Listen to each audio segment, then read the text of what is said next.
Oi, pessoal, boa tarde, tudo bem com todo mundo? Estamos aqui para mais uma Távola Fim de Tarde, nosso novo programa agora que vai ser todas as quartas-feiras, às 17 horas, com Miguel Paiva, Renato Aroeira e o Sérgio Esbraja, que está ali nos bastidores, botando a gente aqui no ar. Tudo bem, gente? Tudo bem, Aroeira? Tudo bem, como é que vocês vão? Você está com a cara boa, Aroeira, você está com a cara sorridente, seu gato ficou bom. A câmera está melhor. A câmera. E seu gato, ficou bom? Mas acho que ele tomou um sol. Não ficou bom ainda? Não, acho que nem vai. Que pena. Bom. Pois é, eu queria fazer um protesto aqui contra essa cidade do Rio de Janeiro, que parece uma cidade que está se desmantelando, né, totalmente, que está ao Deus dará. Eu hoje fui assolado por barulhos absurdos. Aqui do lado da minha casa, na entrada do condomínio, teve uma festa de aniversário para um rapaz de 27 anos com um carro de som gritando uma mulher histérica, doida, música da Xuxa, e o cara ficou dançando na rua. O avô veio, a avó, a mãe, todo mundo de máscara, festejando o aniversário. Teve fogos. Aonde? Aqui no Rio de Janeiro? No Rio de Janeiro, na minha casa. Não, eu já vi isso. E sabe que quando começou a pandemia, que as pessoas não podiam comemorar aniversário, eu vi aqui também na minha rua várias vezes.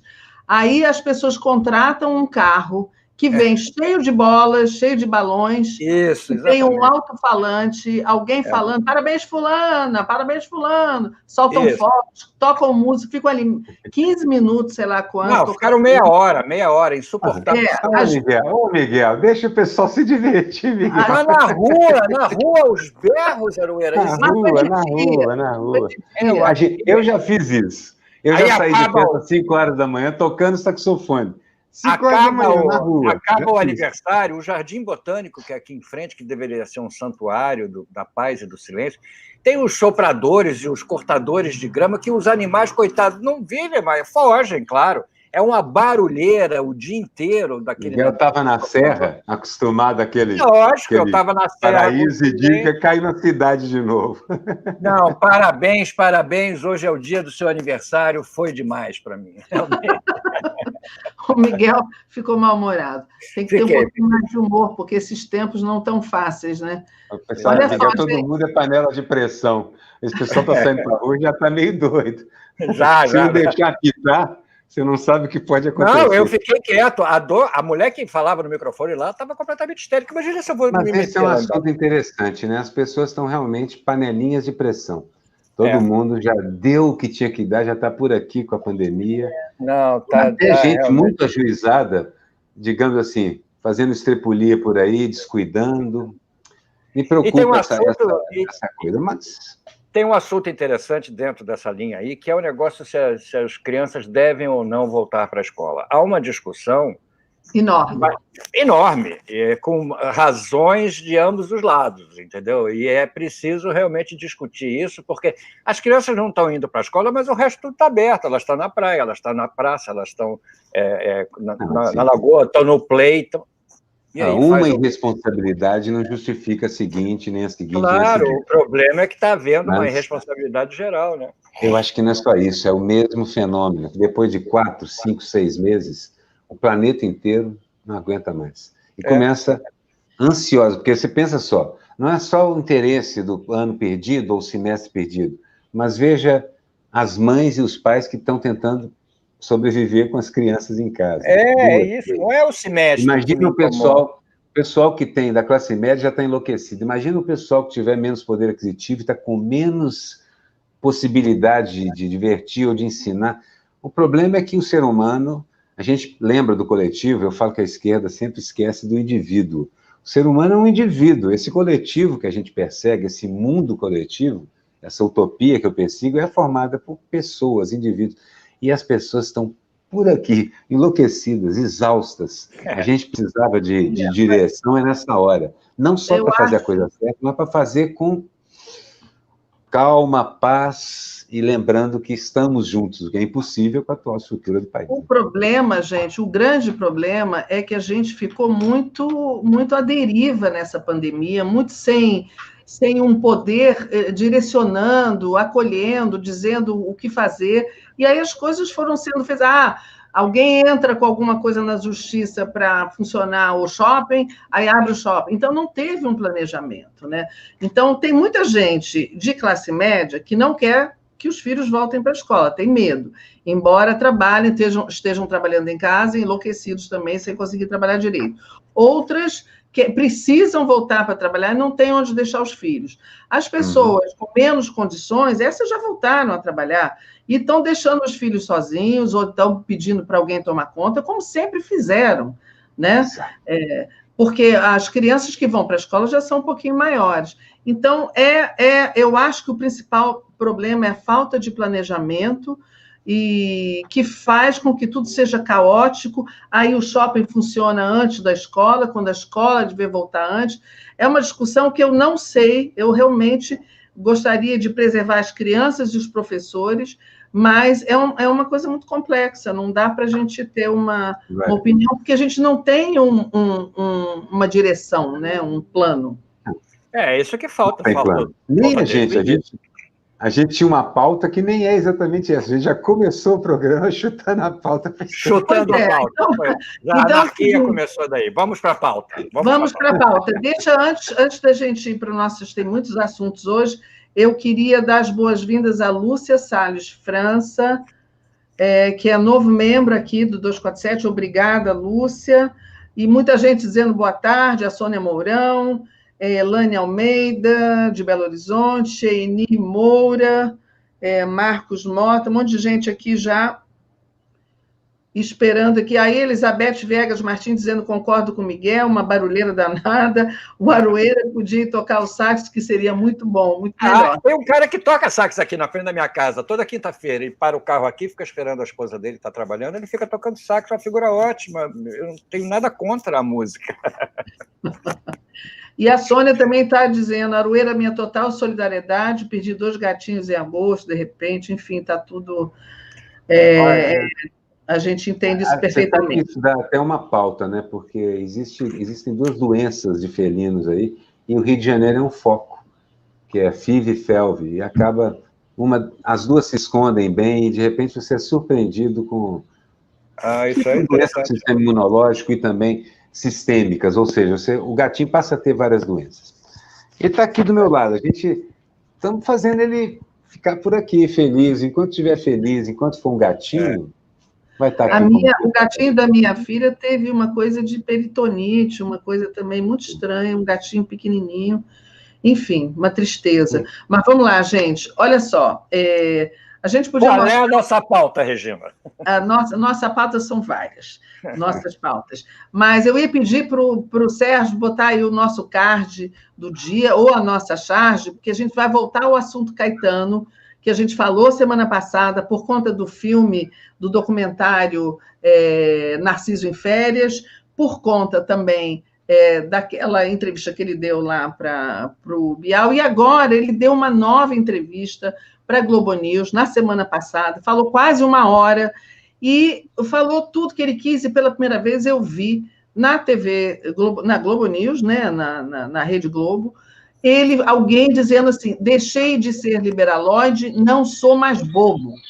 Isso ele disse textualmente. E, além disso, falando do filme, ele voltou a falar da ditadura, falou da tortura explicitamente, que pena que muitos jovens não entendem como foi um período horrível, eles jogavam pessoas dos helicópteros, eles torturavam, mencionou a ex-presidente Dilma, e como ela teve coragem, segurou e mentiu para não delatar os companheiros. Enfim, foi muito surpreendente. E aí, vocês podem comentar aí a chuva de críticas que o Caetano recebeu. Eu queria até enfatizar isso, até pedir para o Serginho botar depois o card, que tem uma frase que nós inventamos ontem, que reflete bem o espírito dessa discussão. A Folha de São Paulo publicou um artigo de uma pessoa que eu não lembro o nome agora, mas eu lembrava até pouco, chamando o Caetano de stalinista de Ipanema, entendeu? E essa pressa, né, em taxar as pessoas e não refletir sobre o que o Caetano disse né? E a gente fez um card justamente criticando essa atitude precipitada. É óbvio que esse questionamento do liberalismo que o Caetano faz não agrada à grande imprensa, não agrada à elite, não agrada aos liberais, digamos assim, a quem tem esse pensamento. O Estado de São Paulo cancelou a Folha também, cancelaram o Caetano. Exatamente. Então, você vê que é uma reflexão absolutamente positiva, não significa que ele seja stalinista. O que a gente tem que saber, a diferença entre o stalinismo e o nazismo é o seguinte: o stalinismo foi um defeito do socialismo, que foi inventado por outra pessoa. O nazismo o princípio era aquele, o nazismo deu certo, era exatamente aquilo que eles queriam fazer. O que o Stalin fez foi um desvio, um defeito autoritário, totalitário, de um socialismo que até hoje existe, entendeu? E que está aí vivendo no mundo de diversas maneiras. Se você taxar o socialismo como stalinismo, é uma fake news, é um desvio intencional de liberdade. É uma ignorância. É um articulista escalado para...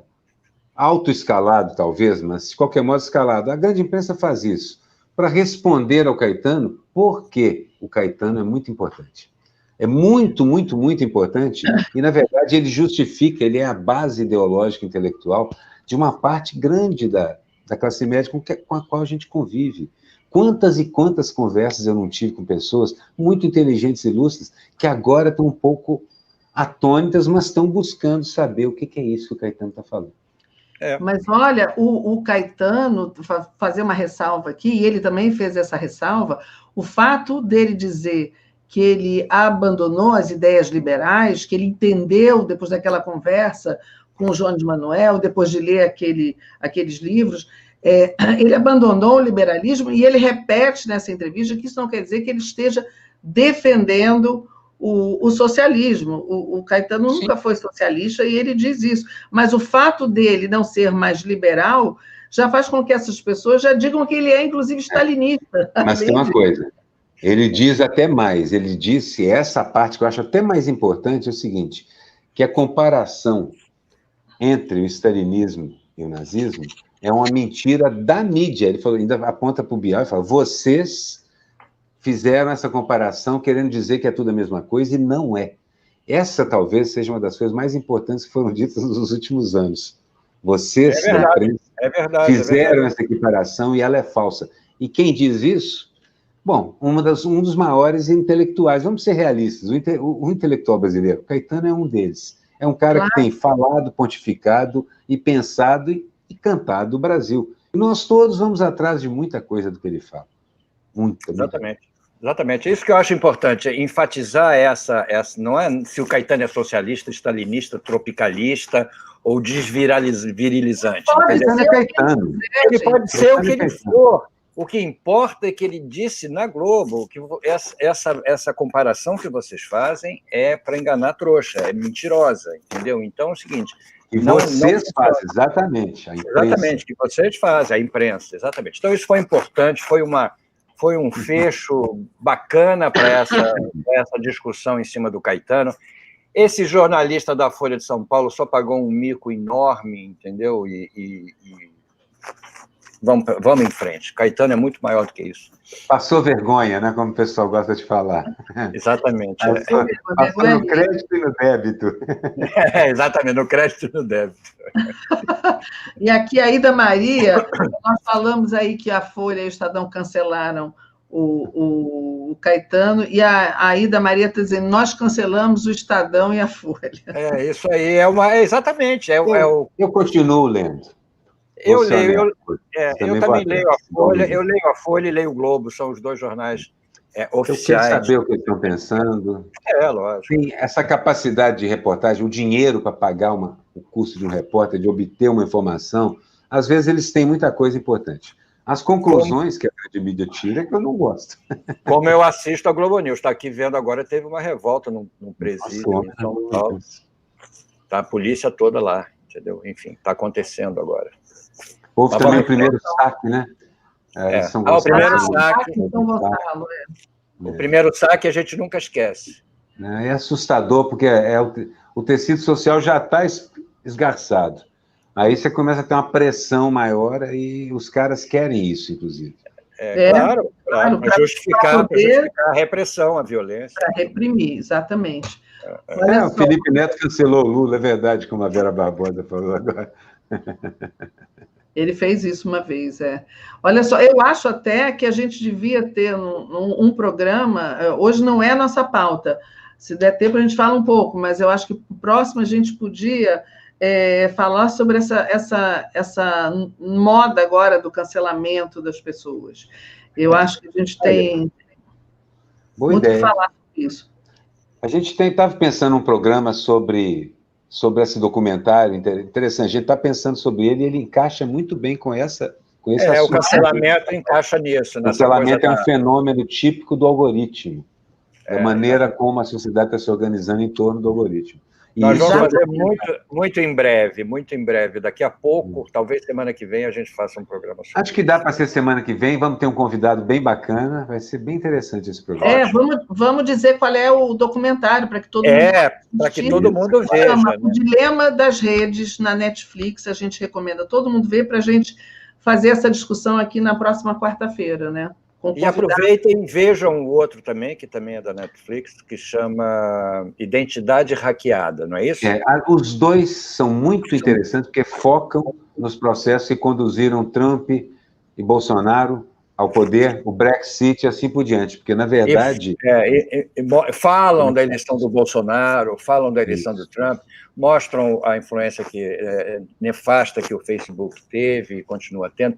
É muito interessante a gente tentar entender isso. É um dever de casa, todo mundo assistindo, para a semana que vem a gente fazer um programa. Exatamente, porque é muito mais do que só as fake news, é o jeito como essa tecnologia está dirigindo o pensamento mundial para um lugar que é um lugar individualista, onde as pessoas não se juntam, não se... Enfim, vocês vão ver e depois a gente vai tirar as conclusões, vamos conversar. Na verdade, assim, os métodos são muito diferentes, mas basicamente é uma coisa que o poder, que o capitalismo, que a luta de classes tem assistido desde o começo. Os caras manipulam as emoções e os sentimentos das pessoas para que elas esqueçam o que está acontecendo, para que elas não percebam que são escravos, para que elas não vejam que são exploradas. E continuam fazendo agora com algoritmos, com a tecnologia e com a inteligência artificial na cacunda da gente. E tem uma coisa que eles dizem no programa, que é nos filmes, que é uma conclusão terrível, mas verdadeira, é que nós viramos o produto. Exatamente. Pense nisso e vamos partir para frente agora para a nossa pauta. Próxima pauta. Nós estamos hoje rebeldes da pauta. Tudo bem, mas vale a pauta já entrou e foi chutada 3 vezes. Foi para escanteio. Eu tenho essa árdua tarefa de voltar aqui para o... Coitada da Regina. Continuar aqui na conversa. Regina, vamos para aquela buzina. Vou trazer uma buzina aqui da próxima vez. Mas olha só, tem outro assunto importante que a gente vai falar hoje, que é baseado numa nomeação que aconteceu essa semana, que foi a nomeação para a Funarte, que é, para quem não sabe, eu acho que todo mundo sabe, que é o órgão responsável pelo desenvolvimento de políticas públicas de fomento às artes visuais, música, dança, teatro, até o circo. Foi nomeado um coronel do Exército, que chama Lamartine Barbosa Holanda, para ser o presidente da Funarte, um lugar que já esteve sob a direção do Ferreira Goulart, do Aloysio Magalhães, até do Ziraldo, entre outros, e isso traz para a gente uma discussão sobre a destruição da memória cultural, da memória brasileira, né? Porque não é só isso que está acontecendo na Funarte, né? A gente está vendo na Casa Rui Barbosa, a gente está vendo a Cinemateca de São Paulo, Fundação Palmares, tudo está sendo levado para uma destruição que o objetivo parece ser a destruição da memória. E um país sem memória é um país sem história, sem alma e sem futuro, né? Então, eu queria, para a gente conversar sobre isso, eu sei que Miguel já trabalhou na Funarte, tudo vai... mas eu queria trazer aqui a Joelle Ruchot, que é jornalista, foi minha companheira no Jornal do Brasil, trabalhou em outros lugares, e trabalhou muitos anos na Casa Rui Barbosa como pesquisadora. Então, a Joelle pode trazer para a gente aqui essa conversa sobre o que representa a memória para um país e quais são os perigos de você não cuidar bem dessa memória. Né, Joelle? Boa tarde. Oi, boa tarde, gente. Boa, Joelle, obrigada. Bom estar aqui com vocês, muito bom. Que eu fiquei pensando, ouvindo a conversa de vocês na salinha de espera ali, fiquei pensando assim, o que a gente entende por memória, né? O que a gente acha? A gente imagina assim, um museu, um depósito de objetos, de coisas, um arquivo, um monte de papel, um monte de coisas, isso seria a memória, né? Por um lado, até é verdade, claro, né? Tem aqueles quadros que você quer ver, aquelas lembranças, aquilo que a gente tem no lugar. Só que a gente tem que lembrar que isso faz parte de um passado, de algumas coisas que aconteceram, que mantiveram esses registros, né, em forma de objetos, livros, pinturas, partituras, o que seja, em todos os campos da cultura, mas que o grande barato é que eles são trazidos para o presente, sabe? Então, esse passado, ele só existe hoje. Você, quando traz alguma coisa, você vai fazer uma pesquisa, você vai olhar a obra do Lamartine, aí vai lá, pega lá as músicas, toca, você está trazendo tudo isso. E esse presente é que se faz o hoje, sabe? Que você vai produzindo outras coisas. Então, a gente precisa manter, porque tanto a Funarte, a Biblioteca Nacional, a Ancine, a Cinemateca, todos esses órgãos governamentais de cultura são órgãos de excelência, a gente não precisa ter dúvida, é tudo serviço público, pode falar mal, que ninguém atende, isso aqui, mas não é verdade, isso eu posso falar, porque trabalhando na Casa de Rui Barbosa, a gente tem essa experiência, né, Miguel? Você já esteve lá algumas vezes claro. também, vocês sabem como a gente cuida daquilo, né, e todas essas outras instituições também. Né? Todos os shows na Funarte, as salas, né? Todos os shows pelo Brasil inteiro. Então, essa função de guardar, né? E de se utilizar desses arquivos todos, eles são fundamentais para a memória de um país, para você poder, a partir dali, crescer, fazer filme, fazer livro, se inspirar um pintor para fazer outros quadros. Aroeira, você pode ir lá ver as caricaturas do J. Carlos e se inspirar em alguma coisa e crescer, sabe? Só crescimento intelectual, questionamento, não é para gostar de tudo que a gente vê nesses arquivos, mas é para investigá-los, perguntar para eles, que eles respondem. O mais incrível é isso, quando você tem um trabalho de pesquisa, quando você vai fazer até uma pesquisa comum para a escola ou para algum roteiro, você vai lá e você tem suas respostas, ou você cria novas dúvidas, sabe? Então, por isso que é tão importante. Numa coisa de ouro que tem na Casa de Rui Barbosa, que é o que eu conheço um pouco mais, são os arquivos de literatura, são os arquivos privados de autores brasileiros. Então, você vai lá e vê os desenhos que o Pedro Nava fazia em seus manuscritos. Ele escrevia de um lado numa folha de papel massa, digitava na máquina de escrever, claro, e do lado ele desenhava aquela cena como era para ele.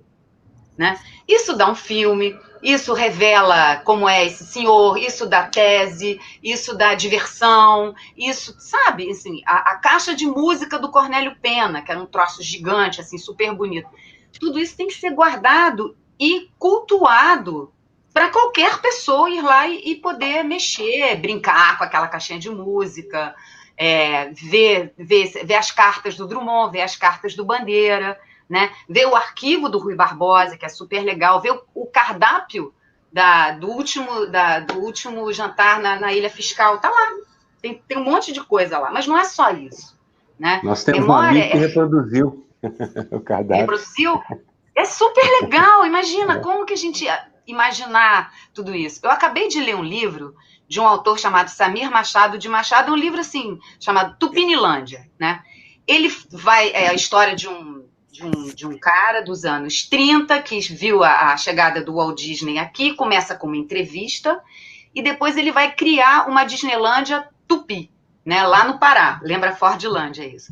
E aí depois ele vai vir para os anos 80, vai ter todo Isso dá um filme perfeito, porque aí é tudo assim, em vez de ter o Mickey, tem Dom Pedro II, assim, um bonequinho Dom Pedro II, tem várias coisas. Mas vem uma ação integralista importante. Esse Tupinilândia não deu certo, porque os militares tomaram conta, ele escreve isso na época do impeachment da Dilma, tá? Então, esse passado que é revisitado sob forma de romance é de uma atualidade assustadora. Assustadora, absolutamente assustadora. Então, preservar tudo isso, é claro que ele foi buscar como é que era nos anos 30, como é que foi o Plínio Salgado, sabe? Foi na Cinemateca, foi ver filmes do Dip, sabe? Tudo isso é fundamental para a gente construir e continuar construindo nossa história, né? Isso que é o grande barato. Então, até que ponto essas pessoas que estão sendo colocadas em postos chaves da cultura, elas apreciam isso, né? Lembra quando derrubaram aqueles Eu acho que esse é o ponto, elas não apreciam isso. Isso não faz Tem parte... até políticas para isso não faz destruição da parte memória. do projeto deles. Exatamente, é destruir. Você vê que a memória está diretamente ligada à história. E a história não é uma coisa que interessa a eles, porque a história revela exatamente depois tudo aquilo que aconteceu hoje, né? Então você fica sabendo a verdadeira história das coisas, e hoje você não consegue inventar mais. Exatamente, mas é difícil, acaba, depois de um certo tempo, vindo a verdade à tona, pelo menos não é mais aquela história dos vencedores o tempo todo, né? Agora está se começando a se contar também a história quando você militariza, quando você destrói as entidades, quando você coloca nelas pessoas que estão encarregadas de produzir cultura oficial e ignorar outras culturas e outras produções. Gente que por exemplo, o Exército, que está chegando lá ali, olha, metaforicamente, para pintar os meio-fios da Funarte e botar cal nas árvores.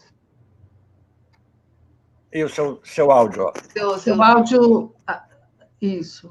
Enquanto o Aroeira arruma, eu queria só fazer uma piada, é o seguinte, esse Lamartine Holanda é o típico caso de não se deve ligar o nome à pessoa, né? Porque ele realmente...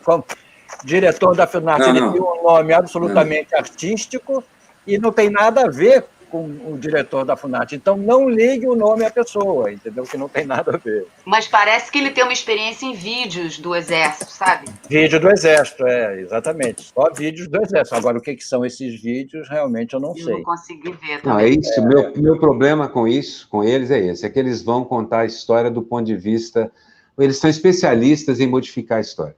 Vão contar a história só do ponto de vista deles. E eles não têm medo de destruir o que eles possam encontrar pela frente. Não tem nenhum interesse em preservar um museu e tem um interesse real em destruir um montão de documentos sobre, por exemplo, as ditaduras. A ditadura militar. Eles querem essa destruição. E não é a primeira vez que se faz isso no Brasil. O Brasil gosta de destruir documentação. Várias vezes o poder fez isso. E, como disse a Joelle, na verdade, assim, essas instituições que nós temos hoje são centros de excelência. Realmente é um bando, elas têm sido gerenciadas por um bando de gente culta, complexa, interessada, humanista e, portanto, do ramo. E nós estamos vendo o contrário, gente que odeia o humanismo assumindo essas instituições. E estão sendo desmontadas. O problema não é assim a opção política partidária, né? Porque a gente já teve em todos esses órgãos gente de direita, gente de esquerda, gente de centro, não é isso, mas pessoas interessadas, que é isso que falta, né? É isso que a gente precisa. Sempre se teve um diálogo, porque também não dá para fechar ser só uma coisa de um partido político ou de uma tendência. O legal é essa mistura, essa diversidade. Só que isso não me parece que esteja sendo permitido. Isso é que é o grave. Essa imposição de uma determinada linha e uma vertente. E fechar nisso. Não é só assim uma pessoa que seja interessada, é uma pessoa que tenha a dimensão da importância daquilo para o seu país, né? Não é só interessado em cultura, não, tem que saber que aquilo é importante. E também não é só documento, né? Se você acaba com os filmes do cinema novo, se você destrói, e como é que você vai lembrar do período que retratava aquele momento, daquela forma artística, mas retratava, quer dizer, é toda uma narrativa, é toda uma história de um país que você perde, né?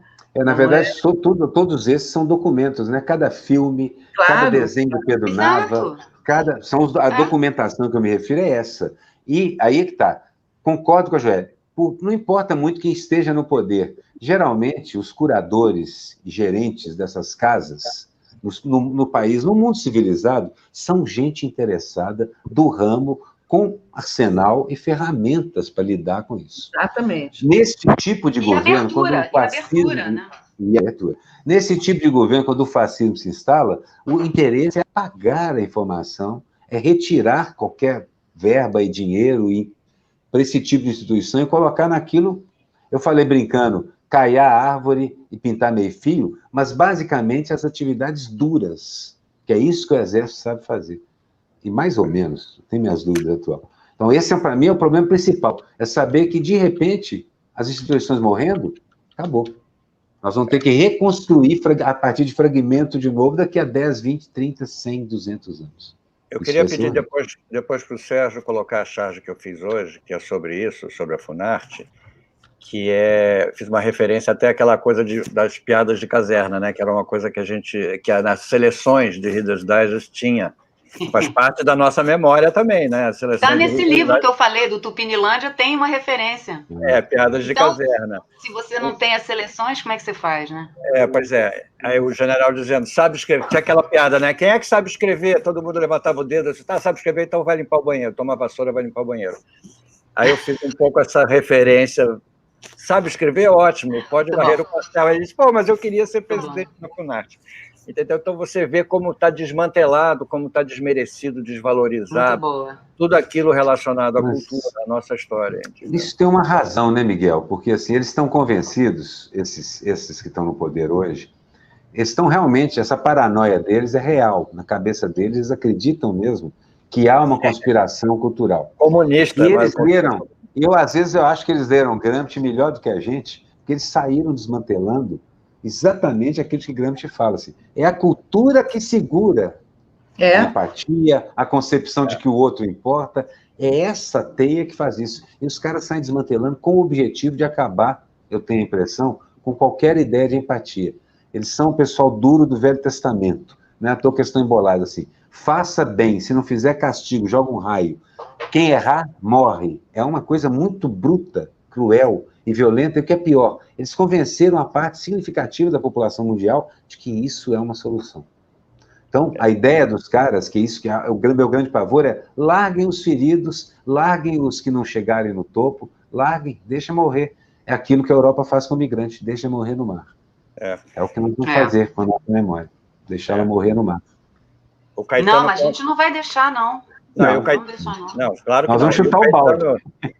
O Caetano conta no documentário sobre o oficial lá que chamou ele um dia e disse assim, eu estou sabendo tudo que vocês estão fazendo, eu sei de tudo. O cara certamente tinha lido Gramsci e diz, eu sei que o seu rebolado é muito mais nocivo para a gente do que sair gritando, do que o Geraldo Vandré, do que as músicas do Geraldo Vandré. Quer dizer, o cara sabia, o cara estava entendendo.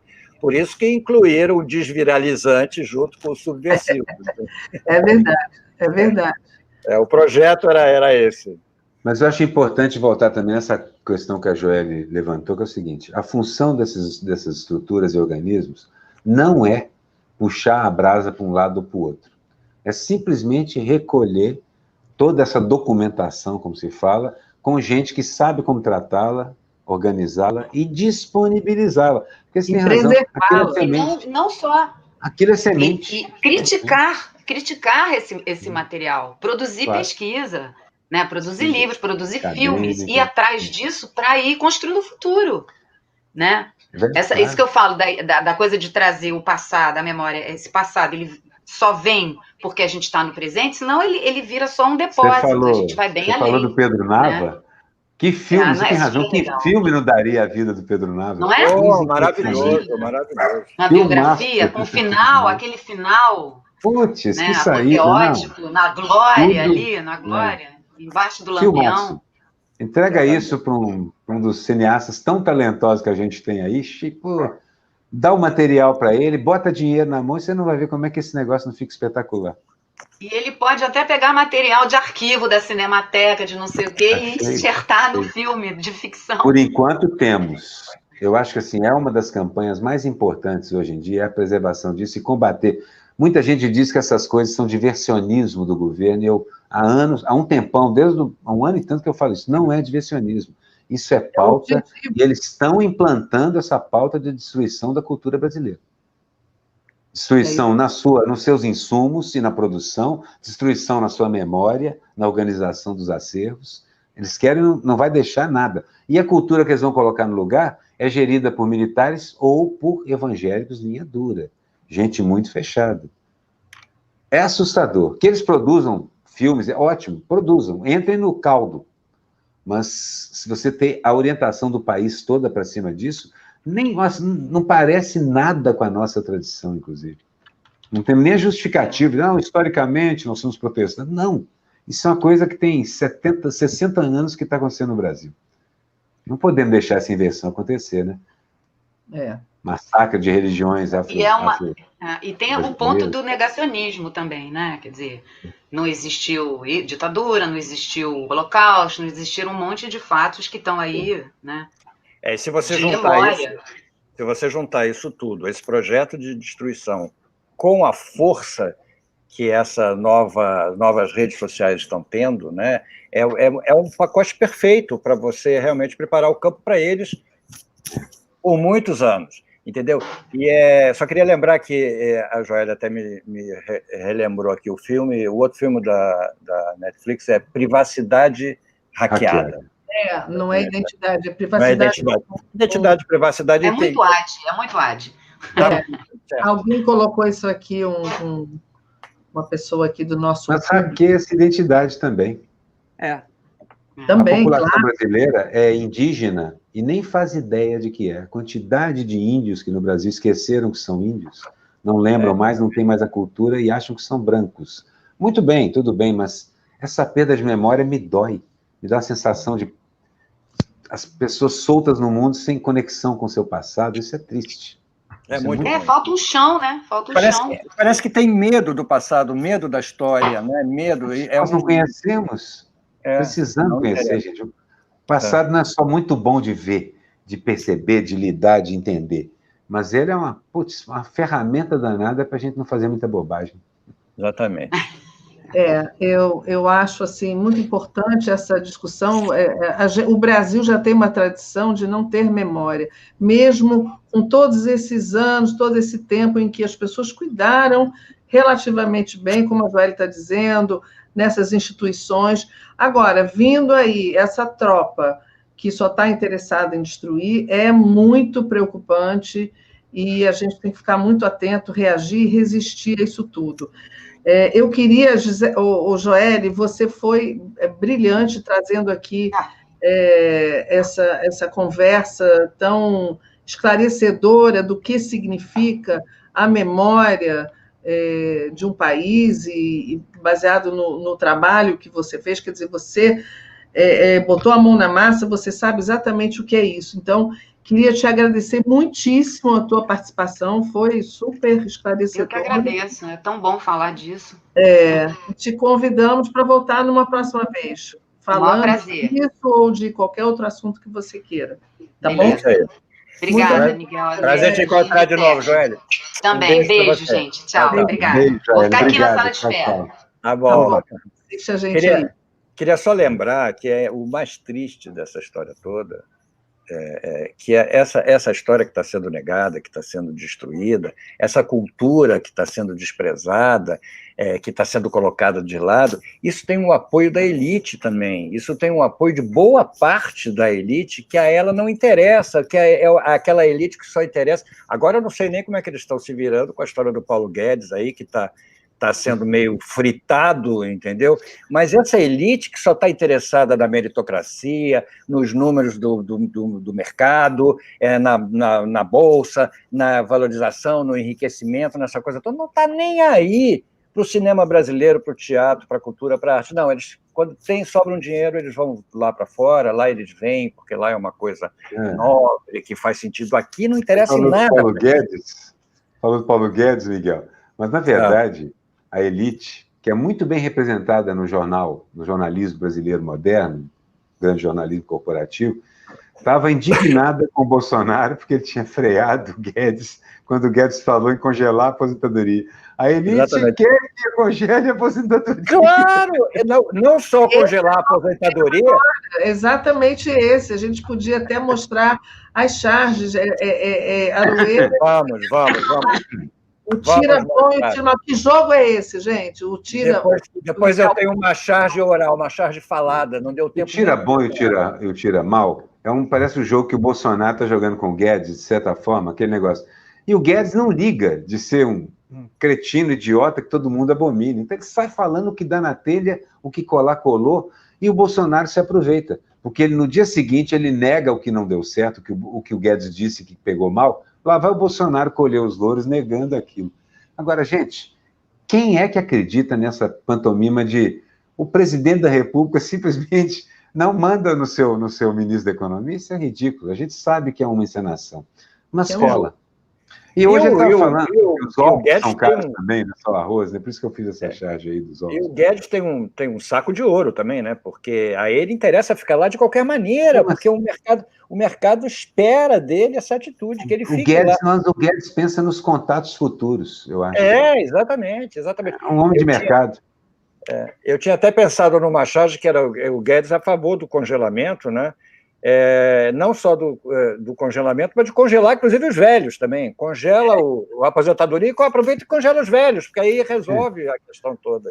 Que já morreram agora na pandemia, né? A pandemia neoliberal, porque ela mata idosos, mata minorias raciais, minorias não, mas mata o pessoal do andar de baixo, porque a pobreza ajuda a matar, mata a inteligência, porque está matando um monte de memória musical, historiadores, intelectuais, literatos. É perfeita, é a pandemia neoliberal por excelência. Só vai deixar o meritocrata com passado de atleta, né? A gente tá vendo. É um pouco esse espírito morreu um general aí, né? Essa charge eu não fiz em lugar nenhum, ela é inédita. Eu acho que nem vou fazer também. A atitude autoritária, o Bolsonaro gosta. Ele gosta disso, ele gosta de sair com cartão vermelho. Já deu para trás, né? Já mandou o Ministério da Economia criar um novo plano. Não, mas ele gosta. É o tira mal, o tira bom. Ele gosta disso. A cor é usar o cartão vermelho, eu não sei nem como é que ele se referiu a isso com tanta tranquilidade. Porque também é o seguinte, ele ignora a classe média com uma certa... quase olimpicamente, ele está indo atrás do que seria o público-alvo da esquerda também. Mas ele não pode ignorar o mercado completamente. Essa que é a verdade. Se o Guedes estiver muito difícil, eles vão tirar o Guedes e colocar alguém mais eficiente do que o Guedes. Talvez a melhor política seja falar menos bobagem. Talvez a melhor política seja ficar mudo. Nem todo mundo aguenta. Ele já tentou o Levi, já tentou outros também. Não dá. É muito difícil lidar com o Bolsonaro. Então, essa personalidade do Guedes que cubra-me de lama, eu não ligo, é difícil de encontrar. Verdade. Eu acho que o Bolsonaro virou o populista desvairado, entendeu? É o populista que não tem nenhum critério, nenhum princípio, nenhuma ideologia. Ele gostou. Ele gostou disso, ele gostou de ser populista. Exatamente, ele gostou disso, ele gostou de que o povo goste dele, entendeu? Então ele descobriu essa pólvora. Como é que ele vai fazer, que é um trocadilho com a caspa, mas enfim, ele descobriu essa pólvora, como é que ele vai manter esse esquema? Ele não é inteligente, eu acho, assim, suficiente, mas ele é um intuitivo nesse sentido, de dizer o que o povo quer, mas com limites, porque ele não consegue deixar de ser quem ele é. Então, por exemplo, o fato dele ser violento, grosso, homofóbico, racista, escambau, na verdade, acaba incomodando até muita gente que gostaria de poder apoiá-lo. Aliás, é só olhar para a grande imprensa que a gente vê essa esquizofrenia o dia inteiro nas páginas. Eles querendo apoiar e desapoiar ao mesmo tempo. Queria tanto poder apoiar o Bolsonaro, meu Deus, mas ele não me dá tanto poder. Se fosse o Amoedo. Exatamente. Se fosse o Amoedo, exatamente. Aí seria mais fácil, porque o Amoedo provavelmente não iria falar os absurdos que o Bolsonaro fala. Mas o Amoedo não tem esse tipo de contato. É verdade. Eu acho que o cartão vermelho foi só para aquele, só esqueço o nome dele agora, que sugeriu, foi ele que sugeriu ao Guedes congelar as aposentadorias e tal. Aí eu li mas o Guedes queria também, todo mundo queria. Não, tudo bem, mas vai sobrar para ele, porque o Guedes está esperando a demissão dele. Ele pediu demissão, acho que ele vai rodar. Então, sempre eu fico preocupado, quer dizer, fico preocupado em termos, né, na realidade.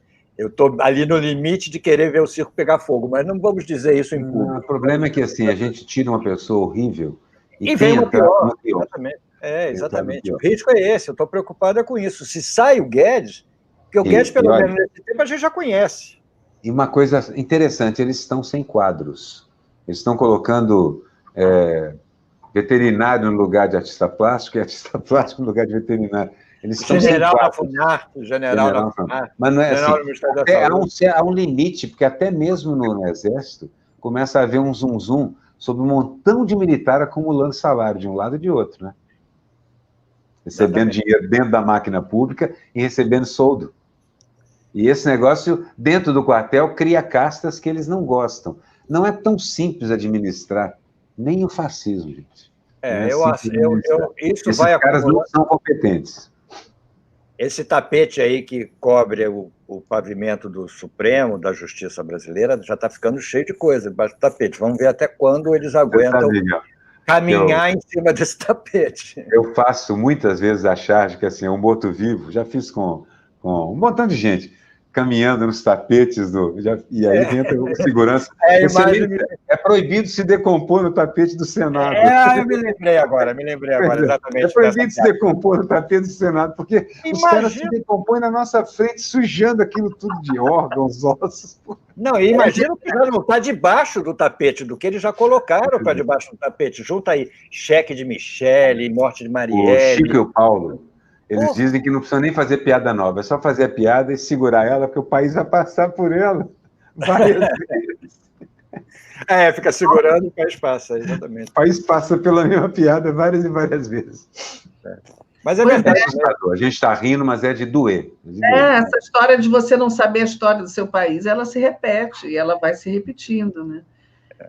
Eu estou procurando aqui duas pessoas recomendaram outro filme, alguém que entrou depois aqui também falou, comentem o dilema das redes, a gente já falou aqui que a gente vai, na semana que vem, comentar, esperar que todo mundo assista, para depois vir conversar com a gente aqui, mas alguém sugeriu um outro filme também, Rede de Ódio, também da Netflix, também no mesmo... É verdade, tem esse também, Rede de Ódio. Esse eu não sei se eu já vi, entendeu? Mas é o mais antigo. É mais antigo, eu acho. Você provavelmente já viu tudo aquilo que inspirou o filme. A gente conhece. Certamente. Mas eu queria que o Sérgio mostrasse agora as charges dos incêndios, porque a gente está vivendo uma coisa louca, que são incêndios em várias partes do Brasil, incêndios nos Estados Unidos também, em várias partes. É uma loucura, parece o fim do mundo, né? Que o mundo vai acabar em fogo, sei lá o quê. São sinais do fim do mundo. Quando sinais. O fim do mundo é aquecimento global, é a incúria, é a ganância capitalista, porque basicamente essas coisas estão interligadas.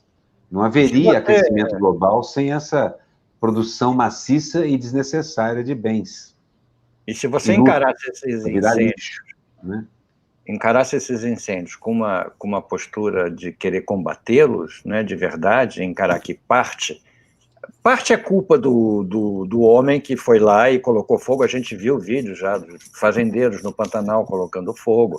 O Pantanal tem interesse em transformar a vegetação em pasto, isso a gente sabe tudo, mas o governo fica fingindo que não está acontecendo. O Mourão acabou de dizer de novo, não, isso aí os países europeus estão indo contra o Brasil. Isso é uma má interpretação. A má interpretação, não é nada disso, e os países europeus botam imagens. O Mourão pega um fato verdadeiro, que é o seguinte: alguns incêndios florestais que acontecem sazonalmente, não é só, é no Brasil, nos Estados Unidos, na Austrália tem muito, fazem parte até da ecologia. Na Austrália, há até espécies que só eclodem depois do incêndio. as suas castanhas precisam aquecer para rachar, e assim por diante. Tem um montão de coisas desse tipo. Mas esses são muito bem estudados, são fenômenos que a biologia e a ecologia têm que estudar. É preciso haver responsabilidade no lidar com isso. Mas, principalmente, é preciso não haver o capitalismo forçando fronteira agrícola desnecessária, da forma errada. Pasto e plantação de soja são as causas principais dos incêndios criminosos que estão acontecendo no Pantanal. Isso e seca. Seca também é ação do homem. Seca é ação do homem. Mas assim, é preciso separar, e para isso, a gente cai sempre no mesmo problema, né, Regina, né, Miguel? A gente cai no seguinte, é preciso haver lideranças fazendo as coisas, junto com a população e estruturas sociais que funcionem. No Brasil, nós não temos mais quase nada funcionando. O que resta ainda é o que havia dessas entidades e departamentos de governo que, durante décadas, se construíram. Gente interessada, fazendo o correto, fazendo política social, fazendo política normal, fazendo a economia funcionar. Só que os caras estão desmontando isso devagarinho. Eu imagino que daqui a 5, 10 anos você não vai ter essas pessoas que estão sendo demitidas, vai acabar com a estabilidade do funcionalismo público, vai acabar com a memória e vai acabar também com assim, aquele funcionário que sabe aonde estão as planilhas. Porque nem o governo fez direito. A gente não pode acontecer. A gente não pode esquecer logo no começo do governo Bolsonaro, quando aquele diretor do INPE foi exonerado. Exatamente. Ele estava cumprindo o trabalho dele, mostrando e alertando para o perigo do que viria a acontecer ainda. E aconteceu muita coisa depois. O que fizeram? Exoneraram ele. Porque é melhor você tirar... Na verdade, assim, você desmonta, você diminui o pessoal do IBGE, do CEP, de todas as entidades do governo que cuidam de digitalização, de informática, de estatística, de censo. Você começa a não ter mais informação, e em 5 anos, a ausência dessas informações, aí vai ficar muito sério. Eu lembro uma vez que teve uma greve do lixo, aqui no Rio, que foi resolvida em 3 dias. E o pessoal, a greve do lixo resolve 3 dias, e de professor, nunca, porque a greve do professor continuava. Bom, foi no carnaval, né? Só vai saber que a sociedade só vai feder 20 anos depois da greve. É do lixo, em 3 dias está tudo fedendo. Mas o fedor vai ser muito pior no caso da educação, ou do desmonte da memória, ou da perda de dados. A estrutura de governo que está sendo desmontada. E fora isso, você vê, por exemplo, a Terezinha Matos está falando aqui, fora isso, você vê essa coisa que é intencional, ideológica, você percebe a total incapacidade, a total incompetência deles. A Previdência está vivendo um momento de caos total, eles querem reabrir os postos e não tem médicos. Tem mais de 25 mil pedidos de avaliação médica na lista, entendeu? Então, como é que eles vão dar conta disso? A infraestrutura do governo faliu. Eles não têm mais nada, eles ficaram se debatendo e com xingamentos, impropérios e ofensas e botar o pau na mesa, entendeu? E acabaram esquecendo que este é um país que faliu que nem banqueiro fale, né? Eles exatamente. Nós falimos. O banqueiro sai com tudo e eles saíram com o poder. Faliu para nós. Mas conservando o poder. Faliu para nós. Nós é que não conseguimos mais acessar nada, entendeu? O Estado acabou. Mas é o do Estado. Pelo contrário, ele quer fazer entidades de informação especiais para ele quer criar novos braços de informação sigilosa. É governo policial, autoritário e a gente sem acesso à informação, que ela nem vai existir. A informação não vai nem existir. Não, e incompetente, a gente não pode esquecer de dizer isso. É incompetente, não consegue... Eu conto com isso, Miguel. Eu conto com essa incompetência. Eu conto que eles não consigam fazer isso. Eu também acho. Tomara que não consigam, porque o projeto é nefasto, é terrível. E tomara o projeto é horroroso. É horrível, tomara que não consigam. Isso que o Aroeira falou da greve dos lixeiros, eu me lembrei do Darcy Ribeiro, que dizia, se a gente não construir hoje as escolas, se não cuidar da educação, daqui a 20 anos a gente vai estar construindo presídios. Exatamente. É isso que está acontecendo, né? Nós já estamos caminhando aqui para o final, mas antes eu queria só mostrar aqui uma campanha em favor do padre Júlio Lancelotti, que vocês devem conhecer, um padre super progressista, lá de São Paulo, e ele está sendo ameaçado. Protejam o padre Júlio Lancelotti, exatamente. Ele estava cuidando de moradores de rua e tal, quando passou uma moto, ameaçando, xingando. Ele tem recebido muitas ameaças, então, só para contar aqui que está havendo uma campanha de proteção e de pedido de proteção ao padre Júlio Lancelotti, que é uma pessoa importantíssima, faz um trabalho muito bonito e muito importante. Agora a gente já está com 5 minutos. Então, só queria falar uma coisinha antes da gente encerrar, que é uma coisa técnica, quer dizer, muita gente pensou que o programa tinha acabado, e nesse hiato meio inseguro que teve aí, queria só lembrar as pessoas que estamos no Catarse, e até que o Sérgio colocasse o banner, retomar essa colaboração de vocês.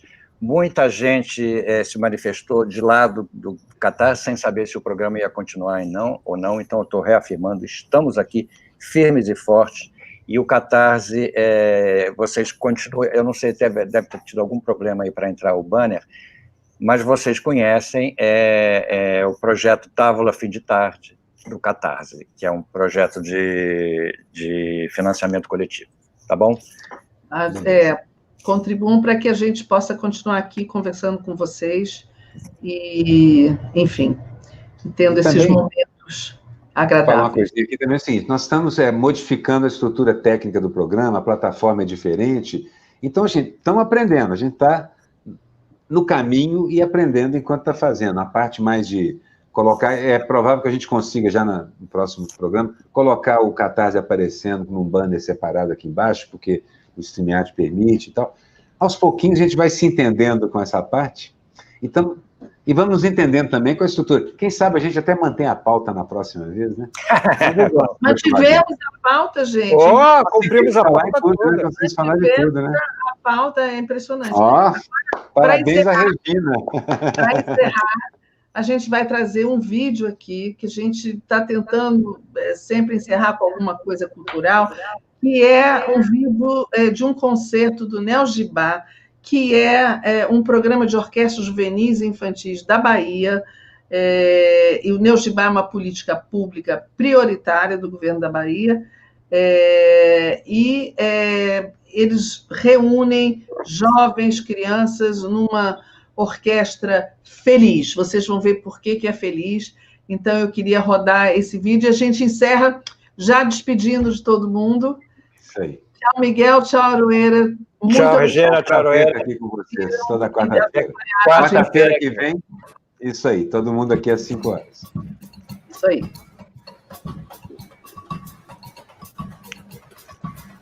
Som na caixa. Som na caixa.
Maravilhoso, maravilhoso, maravilhoso. Muito bom, muito lindo, né? Muito bom, uma alegria, uma alegria. Uma A gente alegria. quer, né? Eu escrevi isso quando eu publiquei, assim, a minha utopia é assim, ó. É desse jeito que a minha utopia é. Exatamente, com esse montão de menino e menina tocando lindamente. Agora, vocês viram que os bolsominions invadiram aqui os nossos comentários, né? É impressionante. Eu estou dizendo, deixa eles, aumenta a audiência, entendeu? Deixa eles comentarem. É tudo robô, é tudo robô. É tudo robô. Mas que beleza, olha, que coisa